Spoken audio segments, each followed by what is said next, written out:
Ce matin, j'ai amené mon ami. Est-ce que vous connaissez mon ami? Vous connaissez son nom? C'est Wilson. Vous connaissez pas Wilson? Qui a vu Seul au monde? Je sais que je suis vieux, là. Seul au monde, quand même. C'est vraiment un classique. C'est un classique. J'avais confectionné... Si vous n'avez pas vu Seul au monde, il faut que vous voyez ça.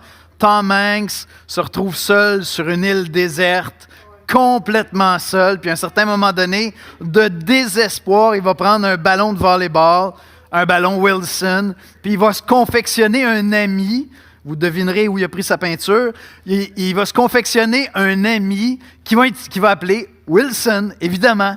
Puis il y a des années de cela, tiens, je vais remettre ça tout de suite à Caroline, juste pour que j'ai votre attention pour de vrai.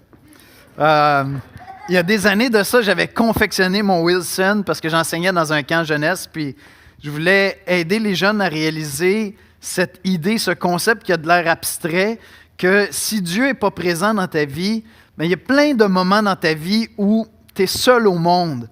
Parce que tu as beau être entouré de plein d'êtres humains, il y a plein de moments dans notre vie où on ne se sent compris par personne. Et si tu es avec Dieu, si tu as Dieu dans ta vie, bien, Dieu a accès à toutes tes pensées. Tu ne seras jamais désespéré au point d'avoir besoin d'un Wilson dans ta vie parce que tu as Dieu dans ta vie. Ce matin, on commence une série sur la prière.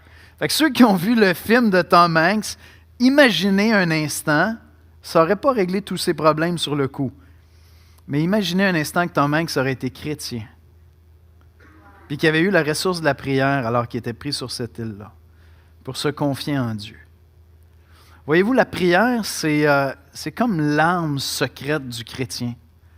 C'est ce qui est toujours, constamment disponible comme ressource pour se tourner vers Dieu. Quand je dis tout le temps, là, il y a une panne d'électricité, puis tu sais, tu ne peux plus avoir accès à Internet, tu n'as plus ton iPhone, tu ne peux plus aller sur YouTube, tu ne peux plus écouter Netflix. Dieu est encore disponible. Puis la prière est encore là. Quand tu te retrouves à l'hôpital puis que tu es à quelques secondes, ils sont sur le point de t'endormir pour que tu subisses une opération, Dieu est encore là.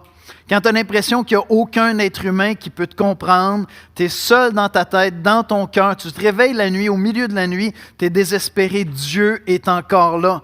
Quand tu es dans une foule, puis tu ne pourrais pas commencer à parler à haute voix à Dieu, mais tu lui parles intérieurement, puis Dieu est encore là. Donc, Dieu est constamment disponible. La prière est disponible dans les moments de joie, d'exaltation, de paix, de détresse. Il y a toutes sortes de prières qu'on fait. Il y a des prières vraiment à flèche qu'on envoie au ciel dans un moment d'urgence. Seigneur! Des fois, c'est juste ça, hein?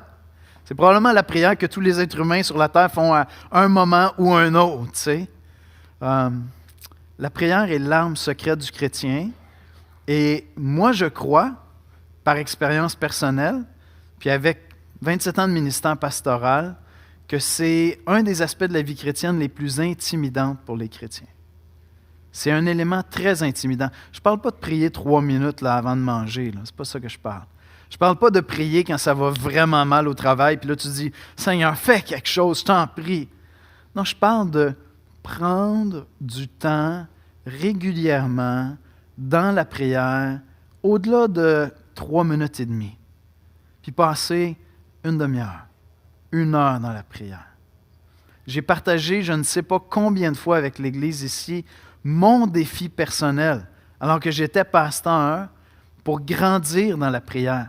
Moi, étudier la parole, enseigner la parole, puis passer à l'action. Je suis un gars d'action, je suis un gars de service. Mais aller dans la prière, boy, que je trouve ça compliqué, que je trouvais ça compliqué. Puis, il y a quelques années de ça, un homme qui est vraiment devenu un ami, Tim Kerr, pas Tim Keller, mais Tim Kerr, un pasteur qui coach des pasteurs. Il m'a coaché pendant 1 an et demi. Puis, à la première rencontre, il a dit « Yannick, qu'est-ce que tu aimerais qu'on travaille dans ta vie? On va travailler plein de choses que Dieu va soulever pendant le coaching, mais toi, qu'est-ce que tu aimerais qu'on travaille? » J'ai dit « Tim, je sais que tu es un homme de prière. J'ai besoin de grandir dans la prière. » J'ai absolument besoin de grandir dans la prière. Puis à ce moment-là, Tim, qui pour moi est un homme profond, quand il apporte des enseignements, c'est très, très deep. D'entrée de jeu, il m'a dit « Yannick, je vais te surprendre, là, mais on va étudier la prière ensemble, mais le livre qui m'a aidé le plus à grandir dans ma vie de prière, c'est un livre super simple. une plaquette, The Hour That Changes the World. J'en ai une copie ici, on va vous l'afficher aussi. Écoutez, c'est une plaquette, c'est rien du tout. Il dit c'est simple, même, il dit des fois c'est simpliste. Beaucoup plus loin que ça. Mais il dit ce petit livre-là prend une approche avec 12 aspects différents de la prière. C'est le livre qui a eu le plus gros impact dans ma vie de prière. Et donc, j'ai pris tes mots, je me suis attaqué au bouquin et honnêtement, ma vie de prière a été complètement transformée. Complètement transformée. Pour moi, imaginez que j'allais passer 1 heure, 2 heures seul. Si je ne suis pas en train d'intercéder et il n'y a pas un paquet de besoins, j'avais de la difficulté à le concevoir. Et maintenant, je peux faire ça. Je peux aller marcher pendant 1 heure, puis je termine, puis je dis « Ah, l'heure est déjà passée. » Ça fait 1 heure que je suis en train de parler avec le Seigneur, puis je suis en train de prier. Quelle grâce incroyable!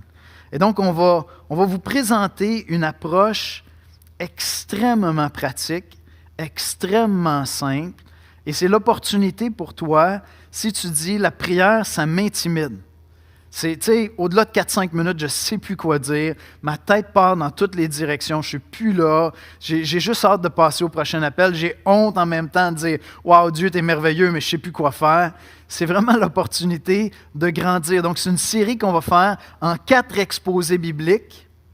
Et donc, lorsqu'on va se quitter ce matin, je vais vous donner un devoir concret, si vous le désirez, avec 3 aspects de la prière appliqués cette semaine.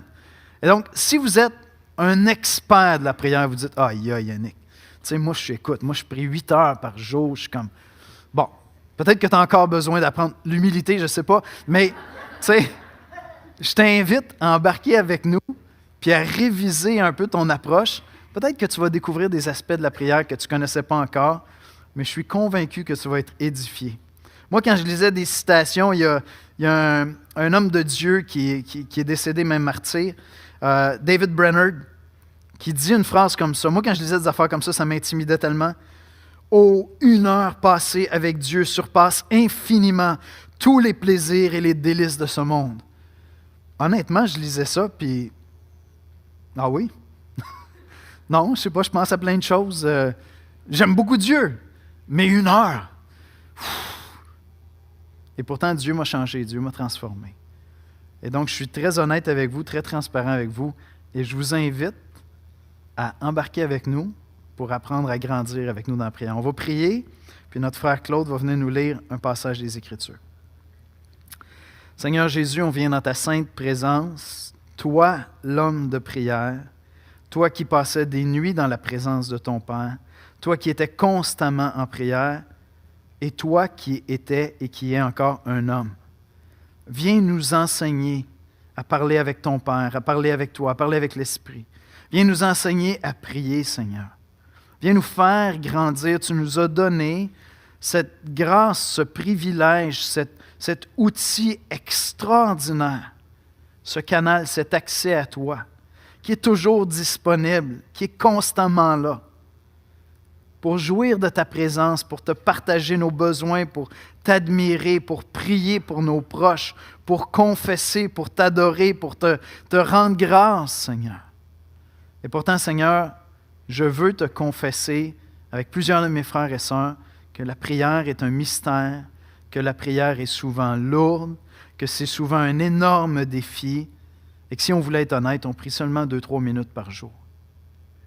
Seigneur, viens nous faire grandir dans la prière. Viens nous faire grandir afin que nous entrions en communion intime avec toi, quotidiennement. Que la prière devienne pour nous un lieu de repos, un lieu d'inspiration, un lieu de communion intime avec toi.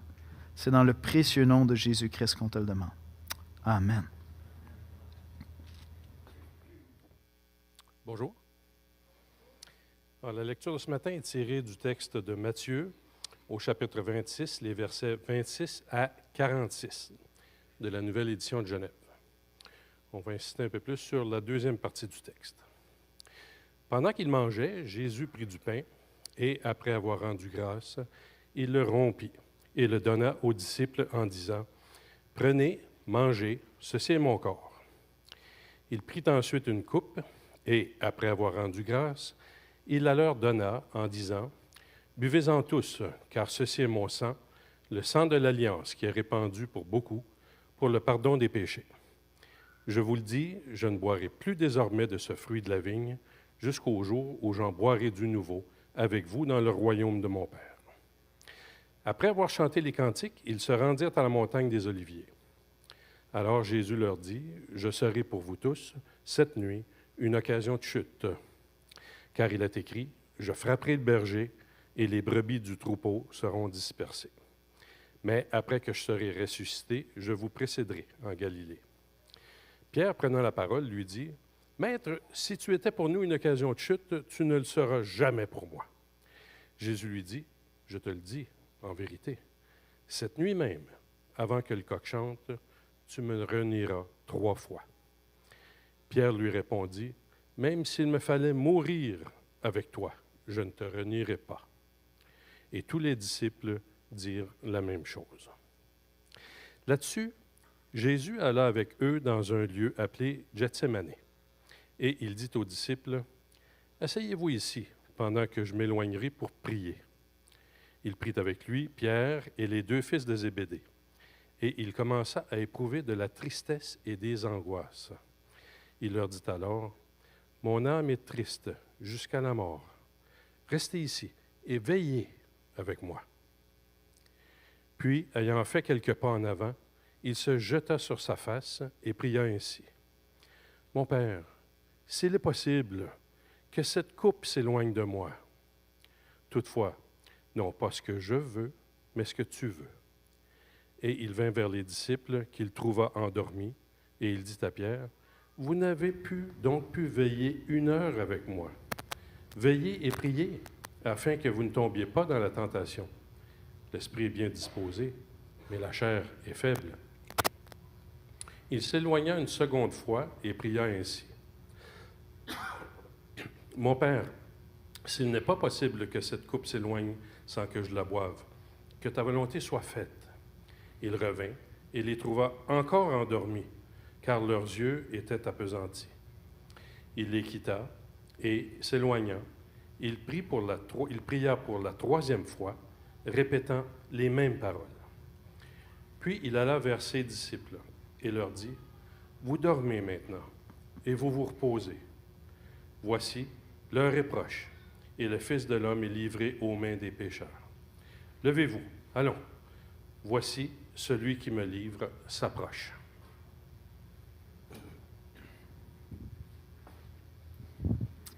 Merci, Claude.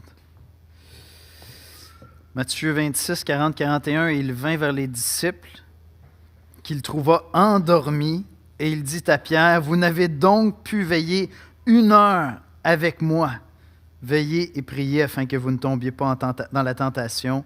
L'esprit est bien disposé, mais la chair est faible. » Amen.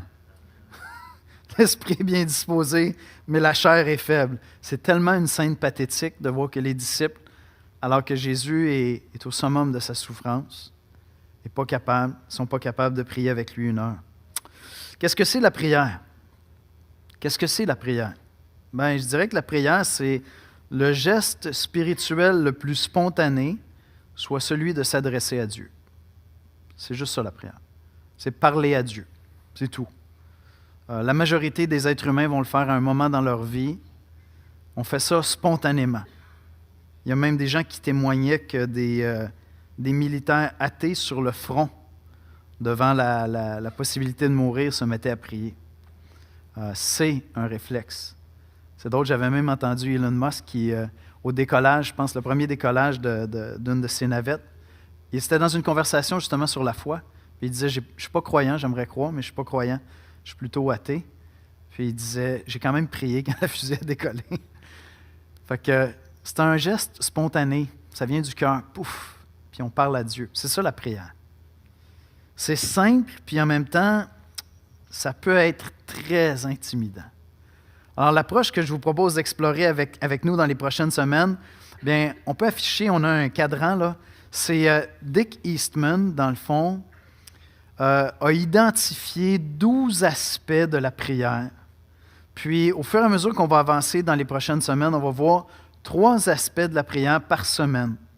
Et donc, si tu veux apprendre à prier, je ne sais pas moi, 12 minutes, bien 12 minutes, ça passe vite parce que tu vas avoir 12 aspects différents ou 12 formes de prière différentes. Tu veux prier pendant 1 heure, c'est 5 minutes. Cette semaine, tu décides d'appliquer les 3 premiers. Tu vas dire, je vais mettre 5 minutes par élément. Je vais prier 15 minutes. Et vous allez voir, ça passe beaucoup plus vite que vous le pensez. Et donc, dès qu'Eastman, à quelque part, nous prend par la main, puis il nous accompagne à travers ça, puis on voit différentes sortes de prières. Et ce que ça fait, c'est que tu découvres à quel point c'est riche. C'est riche d'aller dans la prière, c'est riche d'aller dans la communion avec Dieu. Et il y a vraiment différents aspects à ce qu'on appelle être la prière. Moi, ça a été révolutionnaire pour moi.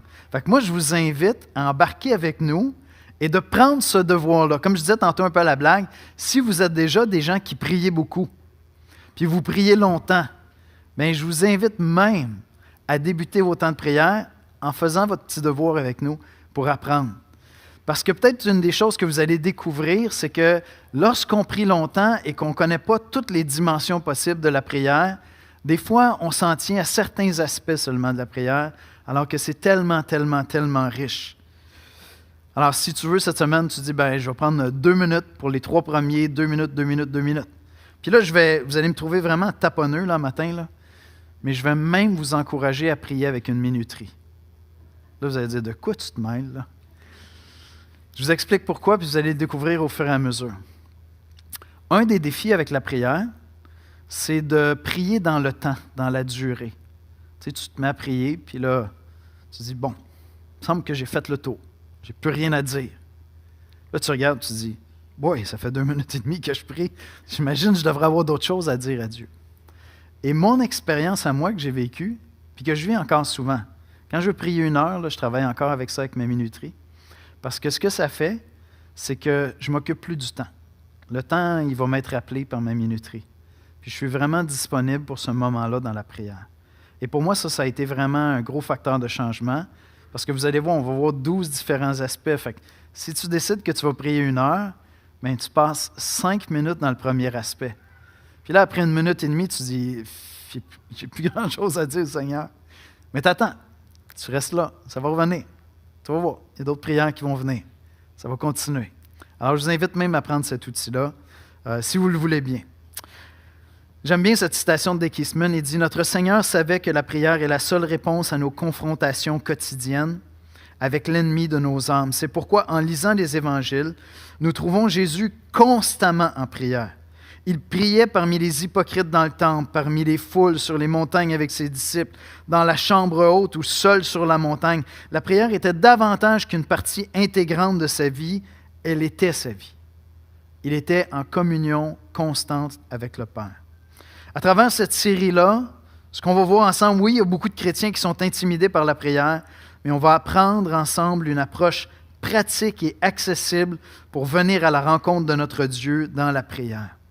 Et donc, vous l'aurez deviné, on ne va pas être seulement dans un passage, on va se promener dans plein de passages. Ça ne sera pas exactement une prédication par exposition que vous allez avoir à travers ces 4 messages-là.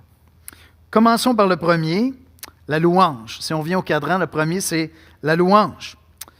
Comme je mentionnais, il y a toutes sortes de formes de prière. Il y a des prières qui sont très urgentes. Tu es dans la journée, il y a quelque chose qui se passe, il y a un petit moment de panique, tu pries. Ben, tu ne vas pas nécessairement commencer par un 5 minutes d'adoration ou de louange, puis dire « Oh, comme tu es merveilleux, Seigneur. » Tu sais. C'est une prière urgente. Tu es dans un accident de voiture. Tu ne vas pas commencer à faire de la louange. Donc, il y a toutes sortes de prières. Il y a des prières même qui viennent avec beaucoup de douleur. Tu vis un moment difficile dans ta vie. Ça vient vraiment de tes tripes, ce moment-là. Littéralement, tu gémis devant Dieu. Ce n'est pas de ça que je parle. Je parle plutôt des temps de prière quotidiens qu'on peut prendre avec Dieu, où je prends un temps d'arrêt et je m'arrête avec Dieu. Bien, c'est tout à fait approprié. En fait, il n'y a probablement rien de plus approprié que de commencer ces temps de prière-là par la louange. En commençant par la louange. Et la louange, c'est quoi? C'est l'expression verbale ou chantée de notre adoration. Des fois, je vais le dire en parlant, souvent je vais le dire en chantant, mais c'est l'expression verbale ou chantée de notre adoration. Dire les louanges ou chanter les louanges de Dieu, c'est souligner, dire, Mettre en valeur sa beauté, sa grandeur, c'est prendre le temps de reconnaître combien il est merveilleux. Quand le roi Salomon a fait la dédicace du temple, le temple, la construction du temple est terminée, on consacre ce temple-là à l'Éternel. Il y avait des chantres, il y avait des lévites, il y avait des prêtres qui chantaient. Et on lit ceci dans 2 Chroniques 5, verset 13. « Et lorsque ceux qui sonnaient des trompettes et ceux qui chantaient s'unissaient d'un même accord pour célébrer et louer l'Éternel, firent retentir les trompettes, les cymbales et les autres instruments et célébrèrent l'Éternel par ces paroles. Car il est bon, car sa miséricorde dure à toujours. En ce moment, la maison de l'Éternel fut remplie d'une nuée. » Et donc, il était là, puis il chantait, c'était simple.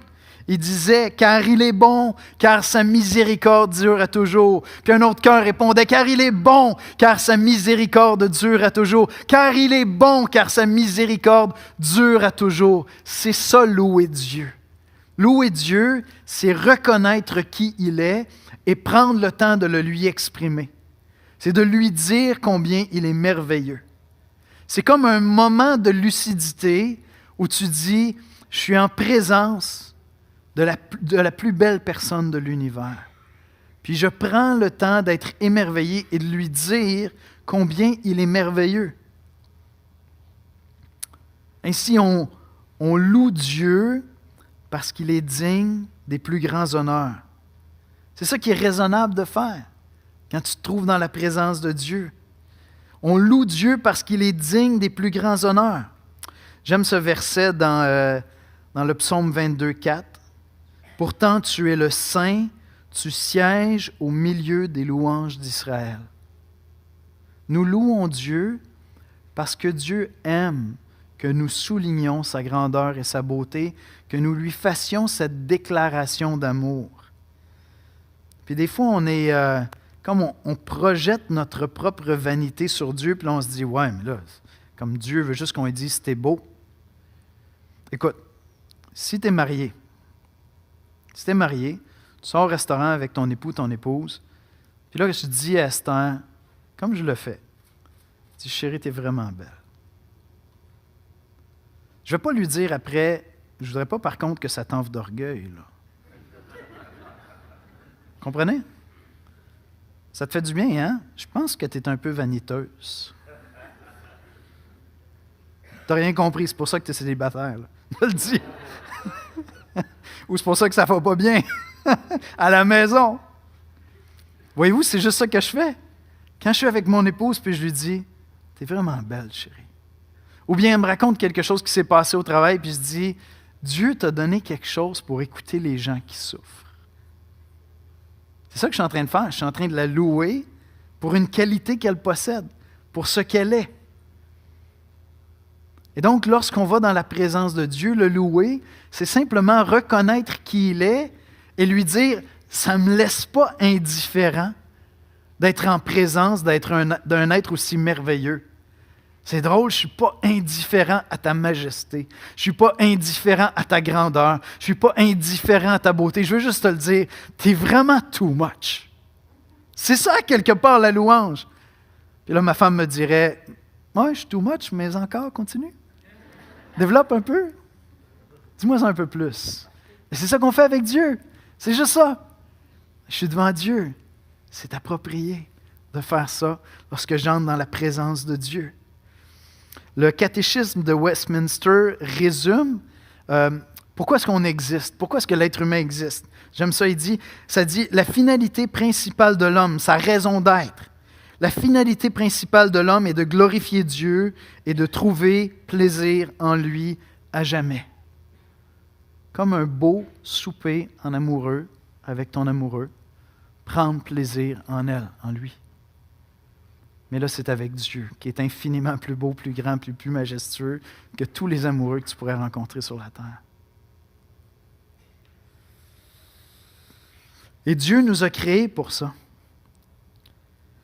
J'irais jusqu'à dire qu'un cœur qui se repose dans la louange est un cœur qui se sent entier, qui se sent complet, qui est là puis il dit, c'est pour ça que j'existe, littéralement.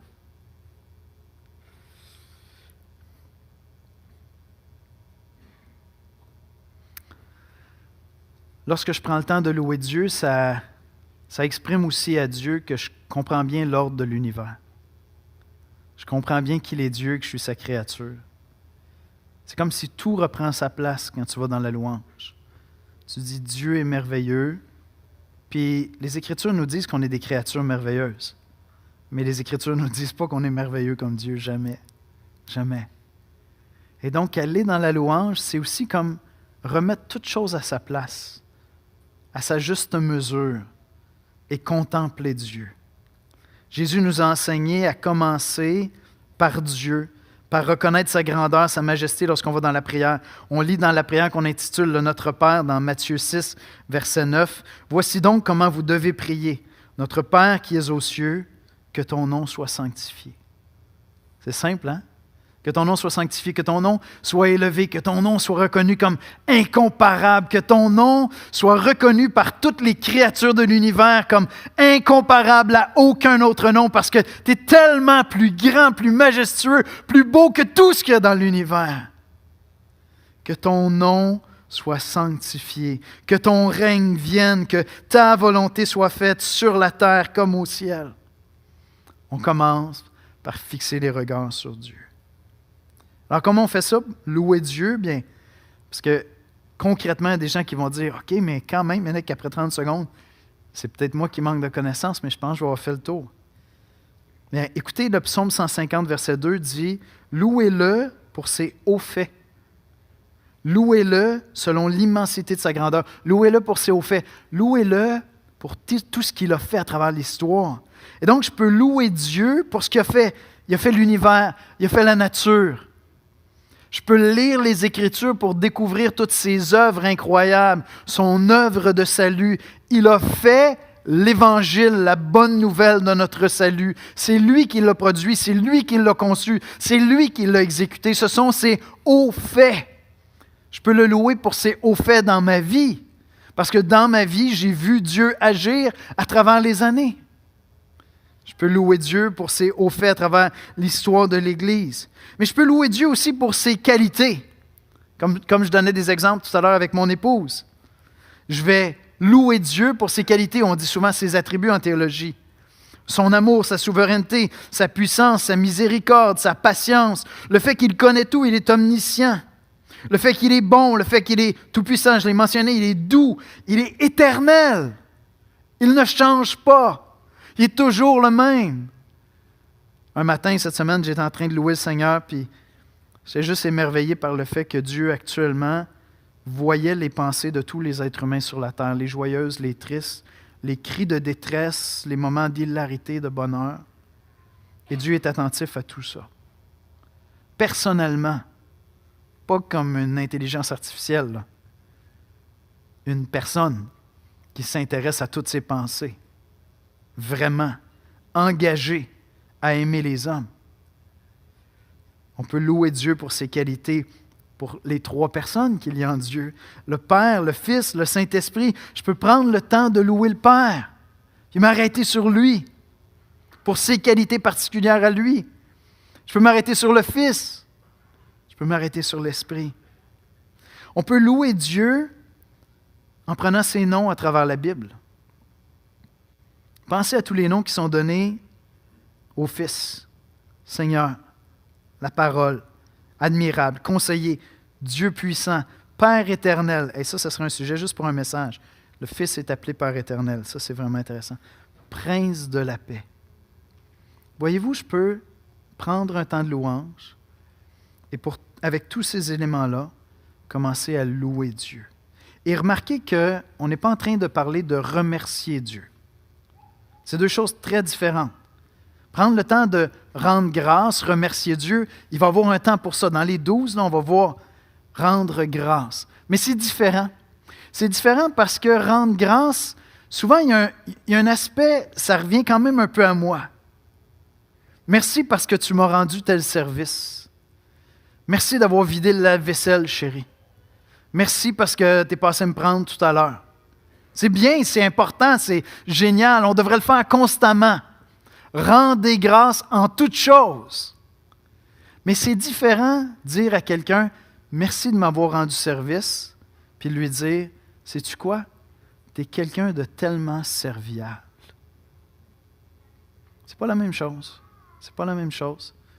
Je ne suis pas en train de souligner une action. Je suis en train de lui dire, tu es caractérisé par cette qualité-là. Et donc, on ne parle pas encore d'action de grâce.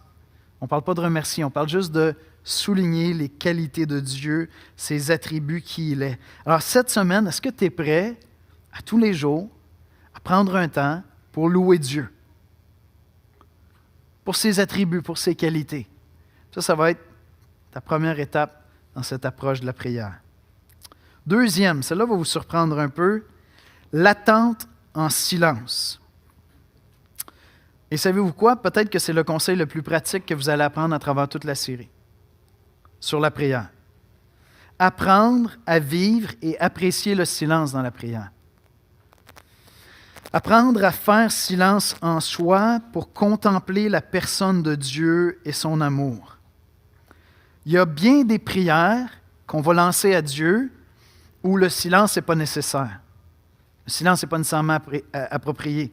Parce que c'est des prières qu'on lance vite, vite, vite à Dieu. Dans l'urgence, il y a une situation de détresse. Je lance une prière à Dieu.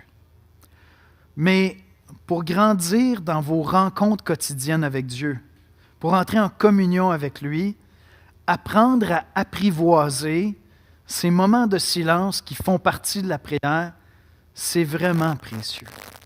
Et j'ai beaucoup apprécié dans cette approche cette idée de dire, je vais prendre un temps d'arrêt après avoir adoré Dieu, loué Dieu, pour juste faire silence dans mon âme et jouir de la présence de Dieu. Puis on a des passages qui nous encouragent à ça. Arrêtez et sachez que je suis Dieu. Je domine sur les nations. Je domine sur la terre. Faites juste vous arrêter et prenez conscience. Il n'a pas dit arrêtez-vous puis faites un sermon. Il n'a pas dit arrêtez-vous, lisez un livre sur ma grandeur. Non, arrêtez-vous et sachez, intégrez cette vérité-là. C'est moi qui domine sur les nations. Je suis au contrôle. Dans Zacharie 2,13, on lit que toute chair fasse silence devant l'Éternel, car il s'est réveillé de sa demeure sainte. On sent qu'il y a quelque chose de respectueux envers Dieu. Je n'ai pas besoin, quand je vais dans la prière, de multiplier les paroles à l'infini. Oh, Seigneur, tu es merveilleux. C'est correct, je peux le faire. C'est correct de m'arrêter et de dire que je suis bien dans ta présence. Puis apprécier la présence de Dieu et laisser mon esprit se calmer. Laissez mon esprit se détendre dans la présence de Dieu. On a beaucoup de difficultés avec le silence dans notre culture, malheureusement. Et ces merveilleux outils technologiques qu'on a créés ne nous aident pas tellement. On vit mal avec le silence. Mais apprivoiser le silence dans la prière, c'est un des éléments les plus importants pour grandir dans la prière et prier de plus en plus. J'aime comment Dick Eastman le formule. Il appelle ça le « silent surrender of the soul », un abandon silencieux de notre âme entre les mains de Dieu.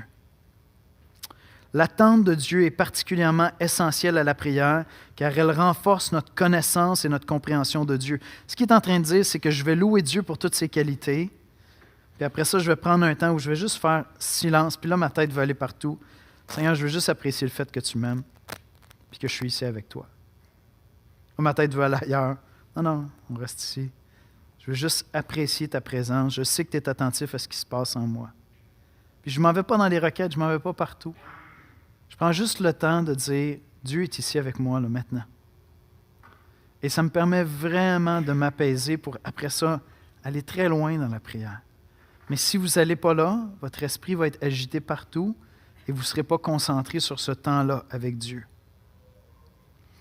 Robert Murray McCheyne, on a souvent utilisé son plan de lecture de la Bible, disait « Je consacre une grande partie de mon temps à mettre mon cœur au diapason de la prière. » Parce que notre esprit est agité. Notre esprit veut aller partout ailleurs que de prendre ce temps avec Dieu. La prière et le silence vont de pair. Un esprit calme devant Dieu grandit dans la prière. Dans le psaume 37, verset 7, on lit « Garde le silence devant l'Éternel et espère en lui. Ne t'irrite pas contre celui qui réussit dans ses voies, contre l'homme qui vient à bout de ses mauvais desseins. Garde le silence devant l'Éternel. Reste en silence devant Dieu. Là, notre âme veut gémir. Seigneur, pourquoi? Pourquoi il réussit? Qu'est-ce qui se passe? Oui, mais qu'est-ce qui va arriver? Reste en silence devant Dieu. Puis apprécie le fait que la terre continue à tourner. Dieu est là, Dieu est présent. Le soleil continue à avancer. Ce n'est pas parce que en toi, tout est bouleversé. Puis arrête-toi. Puis apprécie le fait que Dieu t'aime. Je ne suis pas sûr qu'au début, vous allez faire 5 minutes avec ça. Peut-être 2 minutes. Peut-être 1 minute. Dans le psaume 37, versets 5 et 6, on lit « Recommande ton sort à l'Éternel, mais en lui ta confiance, et il agira, il fera paraître ta justice comme la lumière et ton droit comme le soleil à son midi. » Et tout de suite après, on lit « Garde le silence devant l'Éternel. » Ça ne dit pas « Va en prière silencieuse ». Arrête-toi et sache que Dieu est là. Tu sais que Dieu est là. Il a donné Jésus-Christ pour le salut de ton âme. Il t'a aimé. Tu le connais. Arrête. Chut. Ça ressemble à ça, hein? Ça ressemble à ce qu'on fait lorsqu'on prend un enfant dans nos bras qui est en train de pleurer. On le laisse pleurer un bon coup, puis après ça, on fait juste le garder là. Puis là, il y a un apaisement qui vient. Et je vous dis, ça fait toute une différence d'apprendre à s'acclimater avec le silence dans la prière. Parce que si tu veux prier longtemps, il va y avoir des moments de silence. Et j'ai beaucoup appris à travers ces moments-là. Et encore une fois, ça aide de travailler au début avec une minuterie. Je sais que c'est bête, ça n'a pas de l'air spirituel, mon affaire. Il y en a qui calculent ses performances en secondes. Je n'ai pas dit un chronomètre, là. J'ai dit une minuterie. C'est pas comme combien de temps je suis capable de le faire sans regarder l'heure. Non, c'est pas ça. C'est d'arrêter de compter le temps. Puis de me dire, je dois rester ici, là. Tant que ça ne sonnera pas, moi, je ne bouge pas d'ici. Je reste en silence devant Dieu. Je vais attendre. Mon esprit va aller ailleurs. On revient, ça n'a pas sonné.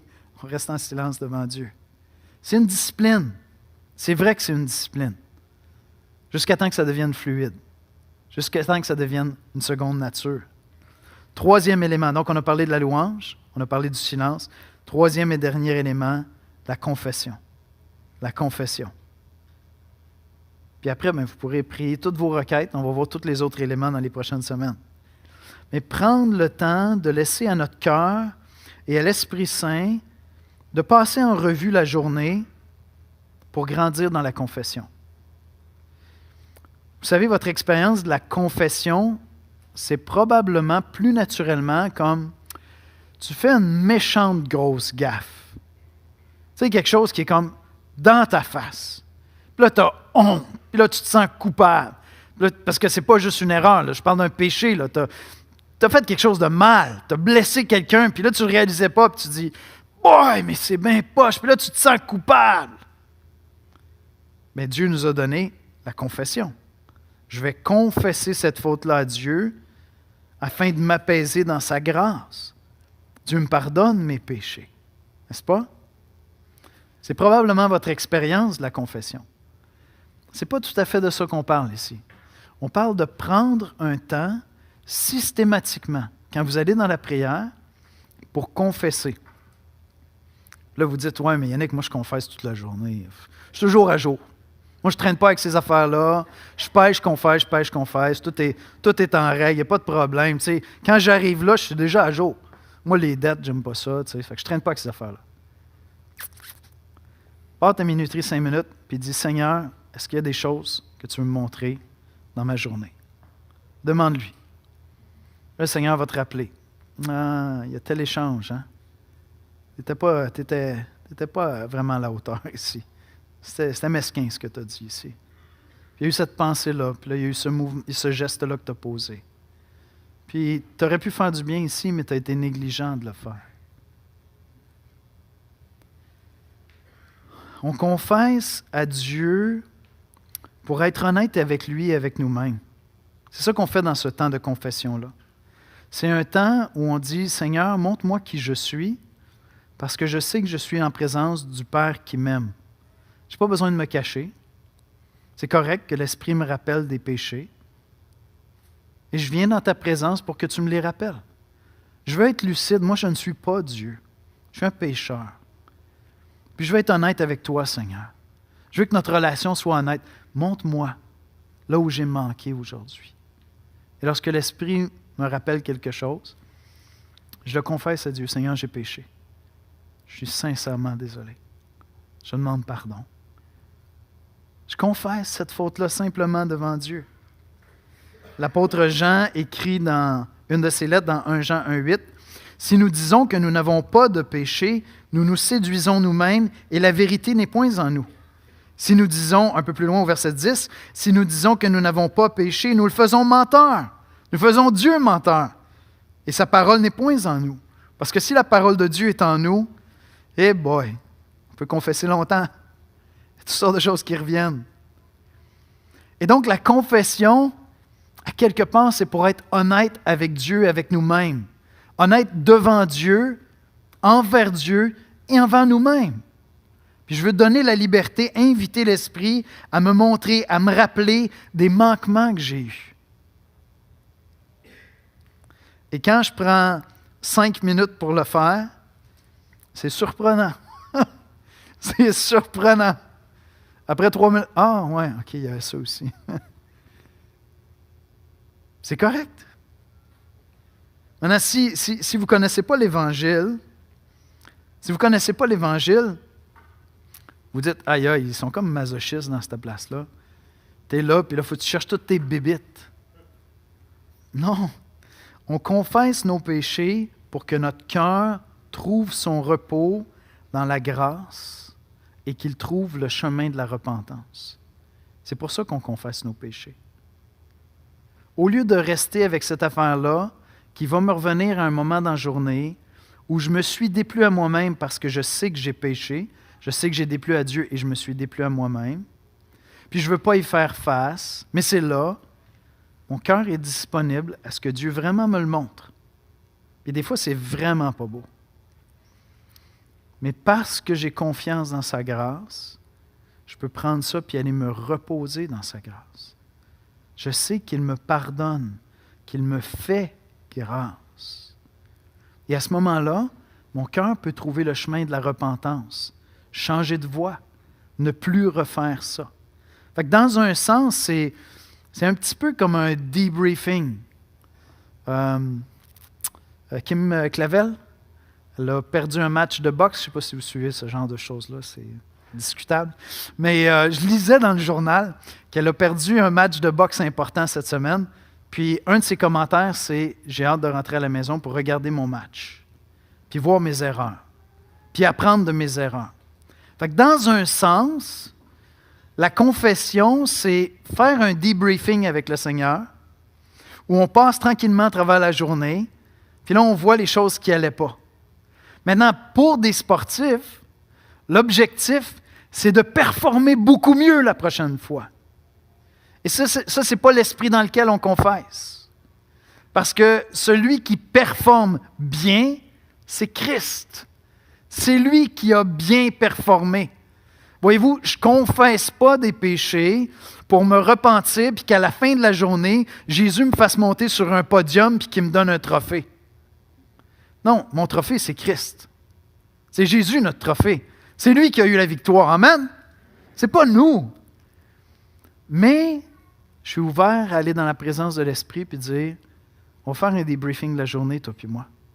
Veux-tu me montrer ce qui n'a pas été? Que je puisse le confesser devant toi. Que je puisse me reposer dans ta grâce. Puis trouver le chemin de la repentance. La repentance, c'est changer de direction. Je veux grandir, je veux te ressembler, Seigneur. Je veux marcher à ta suite.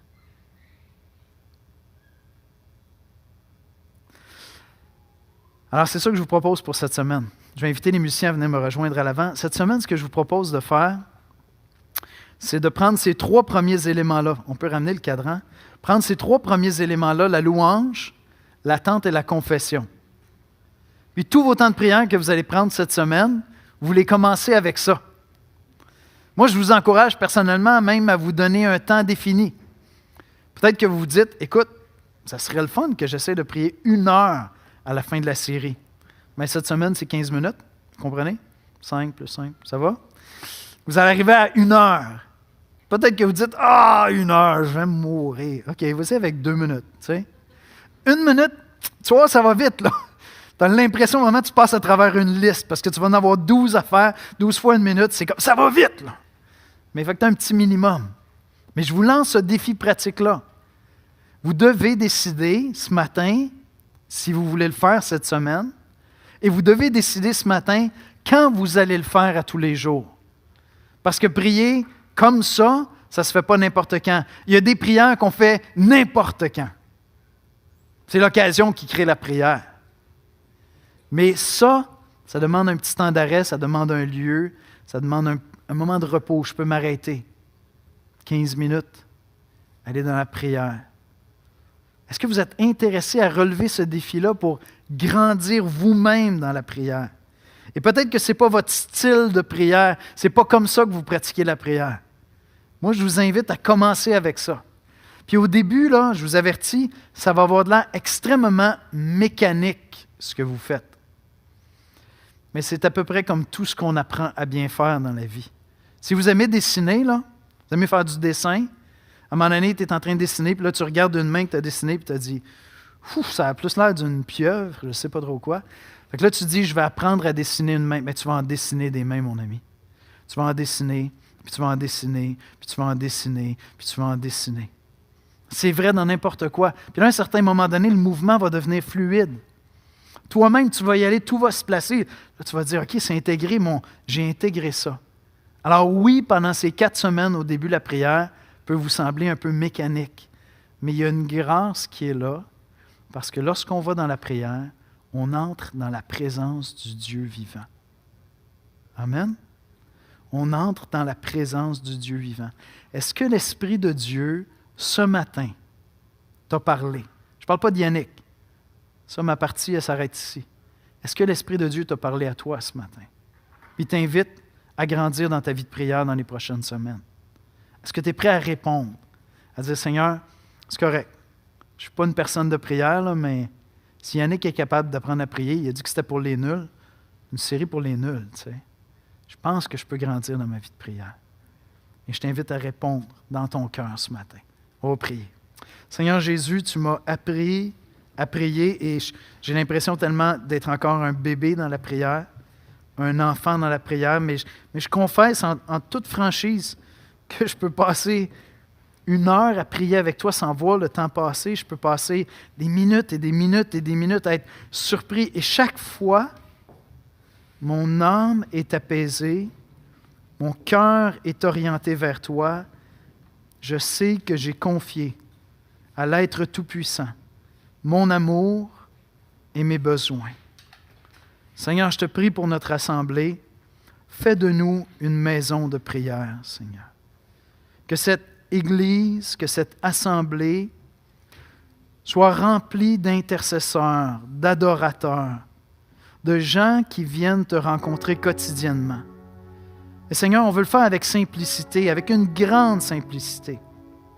Mais viens nous apprendre à te rencontrer à tous les jours, comme toi, Jésus, tu le faisais avec ton Père. Assiste-nous par ton Esprit Saint. C'est en Jésus qu'on te prie. Amen.